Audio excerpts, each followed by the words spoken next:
Eh, Bismillahirrahmanirrahim. Assalamualaikum warahmatullahi wabarakatuh. Saya Anandito, perwakilan dari kelompok 5 ingin mempresentasikan tentang model data IR atau singkatan dari Entity Relationship.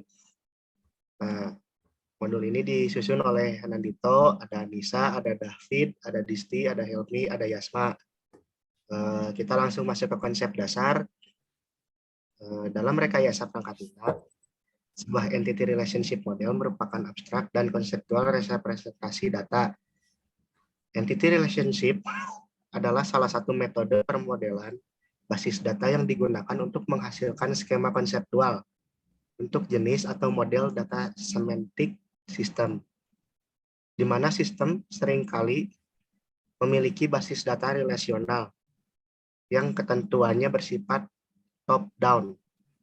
Diagram untuk menggambarkan model entity relationship ini disebut entity relationship diagram, IR diagram atau IRD.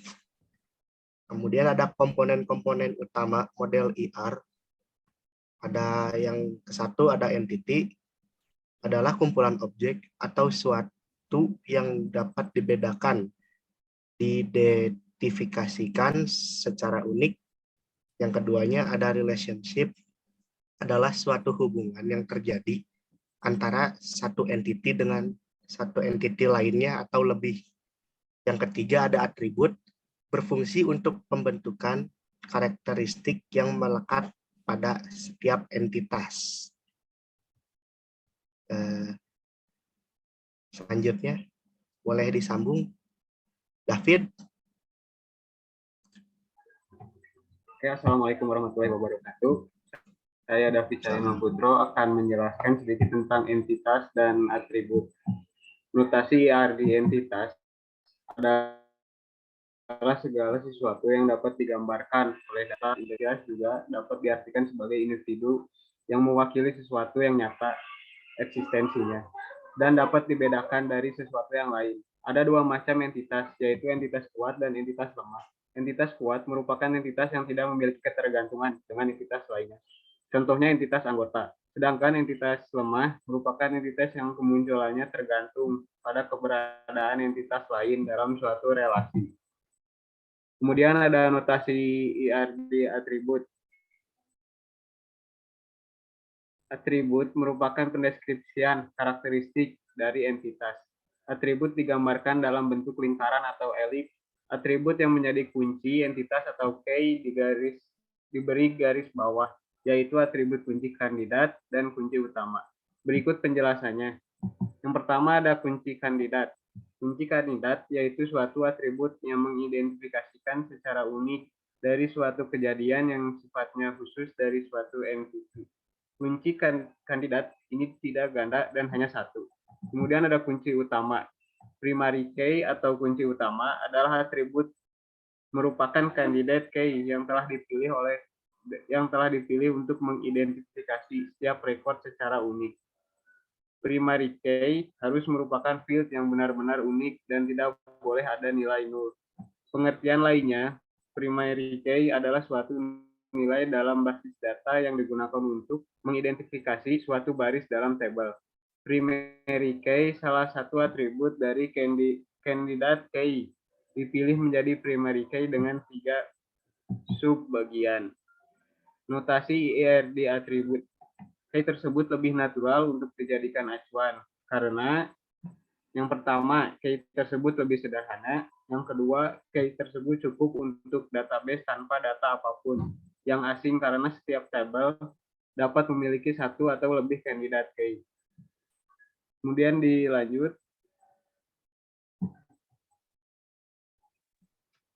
Assalamualaikum warahmatullahi wabarakatuh. Saya Disti akan menjelaskan sedikit tentang relationship. Relasi menunjukkan adanya hubungan di antara sejumlah entitas yang berasal dari himpunan entitas yang berbeda. Kumpulan semua relasi di antara entitas-entitas yang terdapat pada entitas himpunan, entitas tersebut membentuk himpunan relasi. Sebagaimana istilah himpunan entitas yang banyak sekali disingkat menjadi entitas. Istilah himpunan relasi jarang sekali digunakan dan lebih sering disingkat dengan istilah relasi saja. Misalnya, entitas seorang mahasiswa dengan NIM 980001 dan nama underscore mahasiswa Ali Akbar mempunyai relasi dengan entitas sebuah mata kuliah dengan kode kuliah IF110 dan nama underscore cool sama dengan struktur data. Relasi di antara kedua entitas tadi mengandung arti bahwa mahasiswa tersebut sedang mengambil atau mempelajari mata kuliah tersebut di sebuah perguruan tinggi yang ditinjau. Kumpulan semua relasi di antara entitas-entitas yang terdapat pada himpunan entitas tersebut membentuk himpunan relasi. Sebagaimana istilah himpunan entitas yang banyak sekali disingkat menjadi entitas. Istilah himpunan relasi jarang sekali digunakan dan lebih sering disingkat dengan istilah relasi saja. Kemudian bisa dilanjut.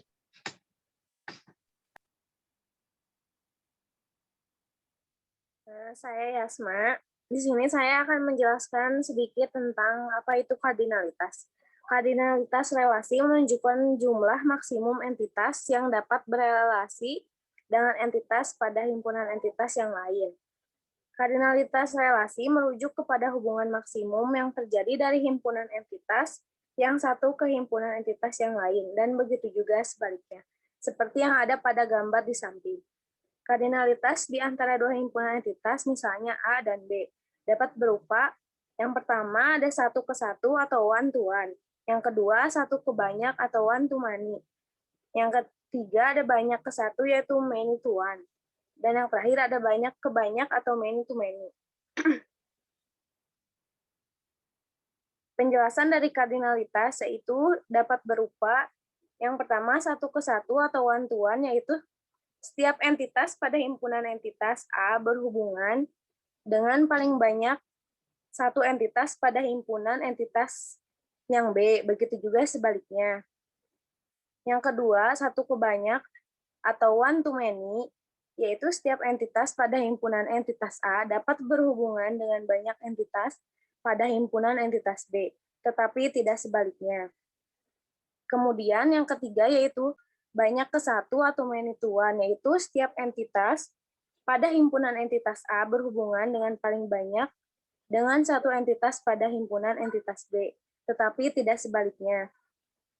Kemudian yang terakhir, banyak ke banyak atau many to many, yaitu setiap entitas pada himpunan entitas A dapat berhubungan dengan banyak entitas pada himpunan entitas B.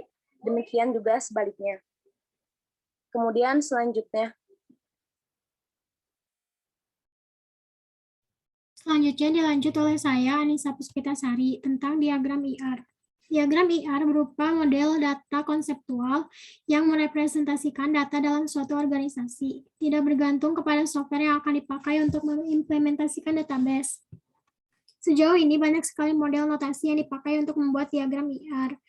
Diagram IR, entity relationship, biasa digunakan dalam tahap analisis perancangan database dan digunakan sebagai perangkat untuk berkomunikasi antara pengembang database dengan pengguna. Simbol-simbol diagram IR. Entitas digambarkan sebagai persegi panjang. Terus hubungan digambarkan sebagai belah ketupat, dan atribut digambarkan sebagai lingkaran. Garis bawah kunci atau pengenal sebagai identifier, dan kardinalitas yang selalu hanya satu, yaitu yang seperti ini, dan satu atau banyak seperti ini, dan nol atau satu seperti ini, dan nol, satu atau banyak seperti ini. Contoh diagram IR.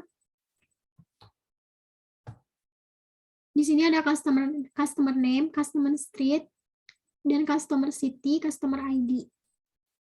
Di dalam customer ini pokoknya kayak gini. Ini contoh diagram IR.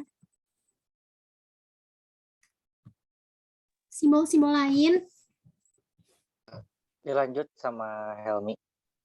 Oh ya, dilanjut sama Helmi. Lalu di sini ada simbol-simbol lain yang ada di entity relationship. Yang pertama, entitas kuat diberi lambang dengan lambang persegi panjang. Entitas lemah di dalamnya ada persegi panjang lagi, sama seperti entitas kuat. Hanya saja ini berbeda karena di dalamnya ada persegi panjang lagi. Lalu ya untuk simbol hubungan atau relasi itu digambarkan dengan logo belah ketupat. Untuk hubungan pengidentifikasi atau identifier dari hubungan itu diberi logo dengan belah ketupat yang di dalamnya diberi lagi belah ketupat. Nah, lalu ada entitas asosiatif itu diberi dengan lambang persegi panjang yang di dalamnya terdapat lambang belah ketupat. Ada atribut diberi lambang dengan lambang elips, lalu atribut nilai berganda. Jadi lambang elipsnya itu ada 2, di luar dan di dalam. Lalu ada atribut turunan elips dengan lambang elips yang garisnya putus-putus. Ini adalah contoh diagram IR dengan atribut komposit dengan nilai berganda dan turunan. Di sini ada entity customer yang memiliki atribut utama atau kunci utama customer ID dengan beberapa data yang lainnya seperti tanggal ulang tahun, umur, nama pertama, dan nama terakhir. Ini ada atribut turunannya di bawah-bawahnya dan data juga. Materi ini kami dapatkan dari beberapa sumber referensi. Yang pertama ada dari Bapak Wawan Lakito Yuli Saptomo yang menuliskan modul kuliah analisis database keempat dari kampus Teknik Sinar Nusantara.